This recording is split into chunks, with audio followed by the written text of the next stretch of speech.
एक जमाने की बात है। एक बहुत ही दूर दराज और खूबसूरत इलाके में एक शानदार घर हुआ करता था। उस घर में एक ताजिर रहता था। दौलत और शोहरत की उसे कोई कमी नहीं थी। हर आसाइश, हर आराम उसके कदमों में बिछा हुआ था। मगर कुछ ही अरसा पहले उसकी प्यारी बीवी का इंतकाल हो गया था। अब उस ताजिर की जिंदगी में बस एक ही साथी बची थी, तन्हाई। वो अक्सर अपने आलीशान घर के बड़े कमरों में उदास बैठा रहता, दीवारों को घूरता, जैसे उनमें अपनी गुमशुदा खुशियों को ढूंढ रहा हो। जिंदगी से जैसे सारे रंग, सारी रौनकें गायब हो चुकी थीं। एक शाम सूरज डूब रहा था। फजा में एक अजीब सी खामोशी फैल गई थी। ताजिर अपने कारोबार से फारिग होकर थका हारा घर वापस आ रहा था। रास्ता सुनसान था, लेकिन अचानक उसे किसी नन्ही जान के रोने की आवाज सुनाई दी। आवाज ऐसी थी जैसे कोई बहुत तकलीफ में हो। वो रुक गया, दिल बेचैन हुआ और उसने चारों तरफ नजरें दौड़ाईं। कुछ फासले पर एक कचरे का ढेर नजर आया। आवाज वहीं से आ रही थी। ताजिर ने कदम आहिस्ता आहिस्ता आगे बढ़ाए। दिल धक धक कर रहा था। जब वो करीब पहुंचा तो जो मंजर उसने देखा वो नाकाबिले यकीन था।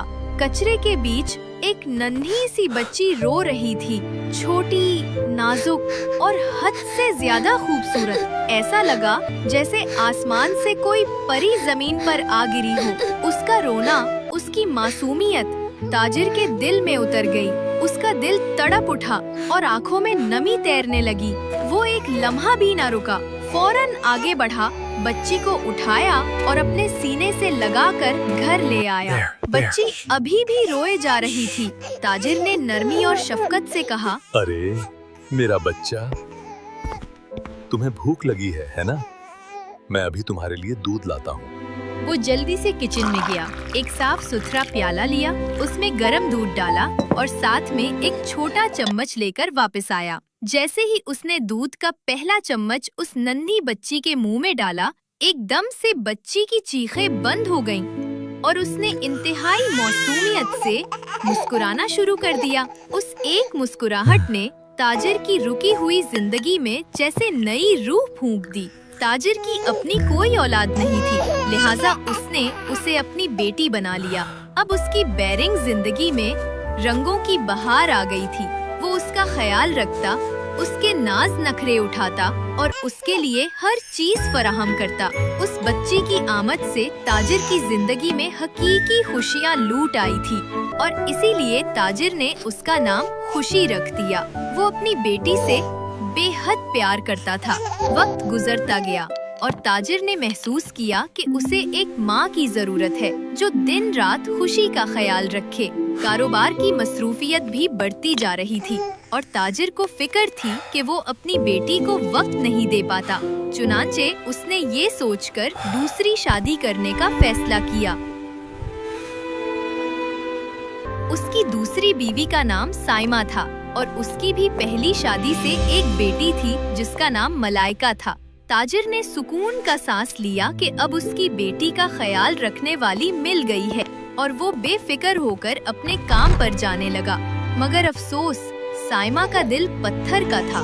ताजिर के सामने तो वो खुशी को बहुत लाड प्यार करती, उसे गोद में उठाती, मगर जैसे ही ताजिर काम पर निकलता, उसकी सारी मोहब्बत सिर्फ अपनी बेटी मलाइका के लिए होती।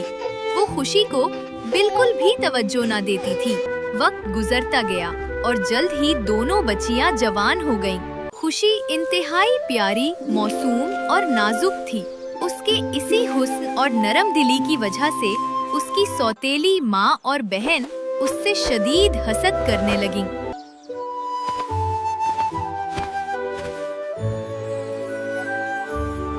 साइमा अपनी बेटी मलाइका को तो आराम और ऐश की जिंदगी देती। मलाइका का काम बस खाना पीना और आराम करना था, मगर गरीब खुशी से घर का सारा काम काज करवाती। यहाँ तक कि वो उन दोनों के कपड़े भी अपने हाथ से सीती थी।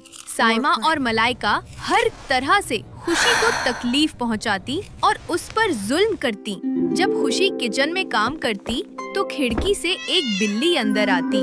वो बिल्ली खुशी की बेहतरीन दोस्त बन गई थी। खुशी उससे अपने दिल की बातें करती और थोड़ी देर के लिए खुश हो जाती। मगर साइमा को ये बात भी बिल्कुल पसंद नहीं थी। एक दिन खुशी बागीचे में पौधों को पानी दे रही थी।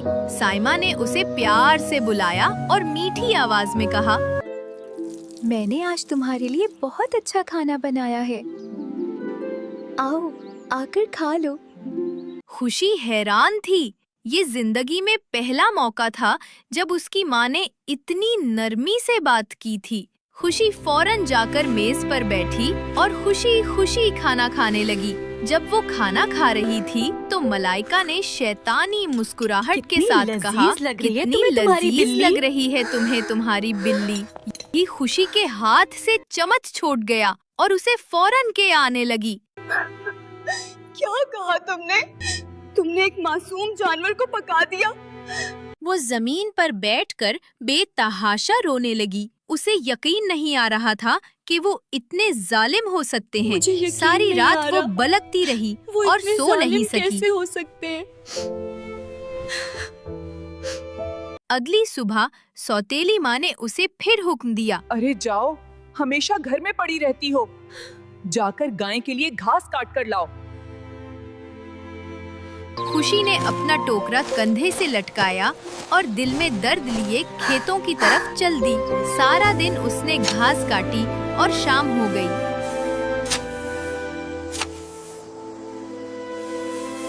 जब वो घास से भरा टोकरा लेकर वापस घर आ रही थी तो रास्ते में उसे एक जख्मी सफेद सांप दिखाई दिया। अरे तुम कितने प्यारे हो, तुम्हें बहुत चोट लगी है, तुम्हें दर्द हो रहा होगा ना? खुशी ने सोचा कि वो उसे घर ले जाए, मगर अगले ही लम्हे उसे अपनी बिल्ली की दर्दनाक मौत याद आ गई। वो डर गई कि कहीं उसकी माँ और बहनें उस सांप को भी मार ना डालें। उसकी आंखों से आंसू बहने लगे। मैं क्या करूं? मैं तुम्हारी मदद करना चाहती हूँ, मगर मेरी माँ और बहन वो तुम्हें मार। ये कहकर वो कुछ कदम आगे बढ़ी, मगर फिर सांप की तकलीफ देखकर उससे रहा ना गया। उसके दिल की नरमी ने उसके कदम रोक दिए। वो वापस पलटी और उस सांप को अपने टोकरे की घास में छुपा लिया और दबे पांव उसे घर ले आई। वो सीधी अपने कमरे में गई, सांप को बिस्तर पर रखा, फिर उसके जख्म पर दवा लगाई। अब तुम्हारा जख्म जल्दी ठीक हो जाएगा, डरो नहीं, मैं तुम्हारी साथ हूँ। फिर वो दबे पांव किचन में गई और वापस आकर खुशी से बोली, दादा ये देखो मैं तुम्हारे लिए क्या लाई हूँ, दूध का प्याला। उसने सांप के आगे दूध का प्याला रखा और सांप आराम से दूध पीने लगा। खुशी को वो सांप बहुत प्यारा लग रहा था। वो उसे बच्चों की तरह अपनी सारी कहानियाँ सुना रही थी, अपने दुख बांट रही थी और सांप उसकी बातें बड़े गौर से सुन रहा था। फिर उसने सांप को अपने बिस्तर पर रखा, उसे प्यार से सुलाने लगी और खुद भी वहीं सो गई। जब आधी रात हुई तो एक जादुई मंजर रूनुमा हुआ। वो सफेद सांप इंसान के रूप में बदल गया। दरअसल वो कोई मामूली सांप नहीं था, बल्कि सांपों का बादशाह था। वो बिस्तर पर लेटा उसे हैरानी से देख रहा था और सोच रहा था, कैसी अजीब चीज है ये, मगर है बहुत प्यारी। अगले दिन जब खुशी की आँख खुली तो सांप उसके पास सो रहा था। उसने उसे प्यार किया और बोली, मैं घर का काम खत्म करके तुम्हारे पास आती हूँ, तब तक अपना ध्यान रखना। आज खुशी बहुत खुश लग रही थी। उसे एक नया दोस्त जो मिल गया था, जिससे वो अपने दिल की सारी बातें कर सकती थी। वो घर का काम करते हुए गुनगुना रही थी। जब मलाइका ने उसे यूं खुश देखा तो वो बोली, जरूर दाल में कुछ काला है, पता लगाना होगा। मलाइका ने खुशी पर नजर रखनी शुरू कर दी और जब खुशी घर का सारा काम करके फारिग हुई तो वो दोबारा अपने कमरे में चली गई। सांप के सामने जाकर बोली, तुम्हें पता है, मैंने अपना सारा काम मुकम्मल कर लिया। और अब हम बहुत सारी बातें करेंगे। सांप उसकी बातें सुनता और खुश होता। दरअसल वो उसे चाहने लगा था। ये सब मलाइका खिड़की से देख रही थी। वो बोली, अच्छा ये बात है। तो ये बात है। आपको पता है, उसने जाकर वो अपनी सांप माँ खुशी को के कमरे सब में कुछ रहता है बता दिया। और खुशी उसे साइमा हम सबसे बोली, छुपा रही अगर है। ऐसी बात है अगर ऐसी तो बात क्यों है, ना उस सांप क्यों को ना इस सबक सांप को सबक सिखाया सिखाया जाए। जाए। रात को जल्दी दोनों करो। माँ बेटी चुपके से खुशी के कमरे में गईं और उसके बिस्तर ये से जाग ना सांप जाए। को आहिस्ता से उठाकर किचन Let it में boil गर्म पानी के completely. पतीले में उबलने के लिए डाल दिया। हंसते हुए मलाइका बोली, सुबह खुशी का चेहरा देखने वाला होगा जब उसका सांप उबल उबल कर फूल जाएगा। दोनों माँ बेटी हंसते हुए सोने चली गईं। जैसे ही वो वहाँ से गईं, सांप फौरन पतीले से बाहर आया और इंसानी रूप में आकर बोला, क्या बेवकूफ औरतें हैं ये। अब सांपों का बादशाह क्या एक पतीले में नहाएगा। ये कहकर वो दोबारा कमरे में गया और सो गया। अगले दिन दोनों माँ बेटी उठी और खुशी से कहा, जल्दी से हमें नाश्ता बना कर दो। खुशी जल्दी से किचन में गई, खाना बनाया और उन दोनों को दिया। मगर वो चेहरे से बहुत खुश लग रही थी। उसकी खुशी उन दोनों को छुभने लगी। मलाइका ने पतीला? फौरन किचन में जाकर देखा तो पतीला खाली है? खाली था और उसमें सांप? सांप नहीं था। उसने गया? जाकर अपनी माँ को बताया। वो बोली, जरूर कुछ तो गड़बड़ है। खुशी मामूल के मुताबिक घर का सारा काम करके अपने कमरे में चली गई। खिड़की से माँ बेटी भी उसे देख रही थीं। खुशी खुशी से रक्स करती हुई सांप के पास बिस्तर पर जाकर बैठ गई और हंसते पता हुए है, बोली, मैं तुमसे सारी बातें शेयर कर सकती हूँ। अगर तुम इंसान होते तो मैं तुमसे शादी कर लेती। फौरन सांप इंसान बन गया और बोला, तो लो, अब मुझसे शादी कर लो।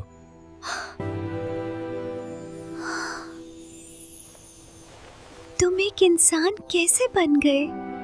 तुमने ही तो बोला था कि अगर मैं इंसान हुआ तो तुम मुझसे शादी कर लोगी। लेकिन मैं तो एक इंसान हूँ और तुम एक सांप। मैं तुमसे कभी शादी नहीं कर सकती, लेकिन तुमसे दूर भी नहीं रह सकती। वो रो रही थी कि अचानक सांप ने उसकी गर्दन पर एक सांप का निशान देखा। वो हैरान रह गया। उसने दिल में कहा, ये क्या? इसका मतलब खुशी एक सांप है। उसने खुशी को कहा, फिक्र न करो, सब ठीक हो जाएगा और उसे सुला दिया। खिड़की से बाहर माँ बेटी ये सब देख रही थीं। वो दोनों अपने कमरे में गईं। मलाइका बोली, सांपों का बादशाह, वो खुशी से मोहब्बत करता है। तुम फिक्र ना करो, हम इसे सबक सिखाएंगे गिश। दूसरी तरफ खुशी सो चुकी थी। फौरन सांप के बादशाह ने अपनी उंगलियों से जादू किया और अपनी आंखें बंद की। उसे सब कुछ नजर आ गया। दरअसल खुशी की वालिदा, जो कि एक नागुन थी, एक दिन वो एक रास्ते से अपने घर जा रही थी कि रास्ते में उन पर कुछ इंसानों ने हमला कर दिया और वो झाड़ियों में जा छुपी। इसी दौरान खुशी की पैदाइश हुई। खुशी को कोई इंसान नुकसान ना पहुंचाए, इसलिए उन्होंने अपने जादू से उसे एक इंसान में बदल दिया। अब 18 साल तक खुशी एक इंसान ही रहेगी और उसके बाद वो अपनी सांप की ताकतें हासिल कर पाएगी। खुशी को बचाने के लिए उसकी वालिदा ने उसे कचरे के ढेर पर छोड़ दिया और खुद उनकी मौत हो गई। सफेद सांप ने आंखें खोली और बोला, मतलब कि खुशी 18 साल की हो गई तो अपनी पावर्स वापस हासिल कर लेगी।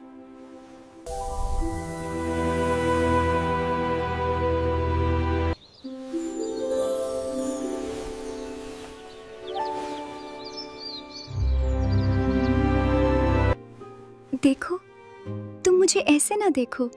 क्यों? इसमें कोई बुराई है? क्योंकि तुम नामुहर्रम हो। ये नामुहर्रम क्या होता है? नामुहर्रम यानी तुम्हारी मुझसे शादी नहीं हुई, तो तुम मुझे ऐसे नहीं देख। अच्छा, ऐसे बोलो कि तुम मुझसे शादी करना चाहती हो। मैंने ऐसा कब बोला? सांप बादशाह मुस्कुराने लगा। खुशी जल्दी से खाना बनाने किचन चली गई। मुलाइका और साइमा खाने की मेज पर इंतजार कर रही थीं। उसने खाना बना लिया और उनको पेश किया। सौतेली माँ बोली, 3 प्याले लाना। वो तीनों प्याले ले आई और वापस चली गई। सौतेली माँ ने उसके प्याले में जहर डाला और उसे आवाज दी, खुशी, आकर खाना खा लो। जी मैं। क्यों? तुम सारा दिन काम करती हो, थोड़ा खा भी लो। ये बोलकर वो दोनों वहाँ से चली गईं और कमरे में इंतजार करने लगीं कि अभी खुशी की दर्दनाक आवाज आएगी। खुशी का खाना खाने को जी नहीं चाह रहा था। वो घर के बाकी काम करने लगी। इतने में ताजिर आया और उसने वो जहरीला प्याला खा लिया और एकदम से उसके मुंह से झाग निकालने लगी और वो वहीं मर गया। बाबा, आपको क्या हो गया बाबा? अरे, ये क्या हो गया? कहीं बाबा ने वो जहरीला खाना तो नहीं खा लिया? खुशी की आंखें खुली की खुली रह तुम गईं। लोगों ने मेरे जहरीला बाबा को खाना। मार डाला। वो समझ गई कि उसे मारने की कोशिश में उन दोनों ने उसके प्यारे बाबा को मार दिया। ताजिर ने खुशी की गोद में अपनी आखिरी सांसें ली और हमेशा हमेशा के लिए आंखें बंद कर ली। खुशी तेरी वजह से हुआ। वो चाकू लिए खुशी के पीछे भागी। खुशी घर से बाहर भागी, लेकिन बाहर वो ठोकर खाकर जमीन पर गिर गई। जैसे ही साइमा ने चाकू से खुशी पर वार किया, एक बड़े से सफेद सांप की दुम ने खुशी को अपनी लपेट में उठा लिया। वो इतना बड़ा था कि मलाइका और उसकी माँ दोनों डर के मारे जमीन पर गिर गईं। वो कोई और नहीं, सांपों का बादशाह था। उसने अपने हाथ से जादू किया और एक बड़ा सा सांपों से भरा गड्ढा जमीन में बन गया। साइमा और मलाइका इसी गड्ढे में जा गिरे और सांपों की खुराक बन गईं। खुशी, तुम सिर्फ एक आम लड़की नहीं हो, तुम भी एक सांप हो। मैं? ये कैसे मुमकिन है?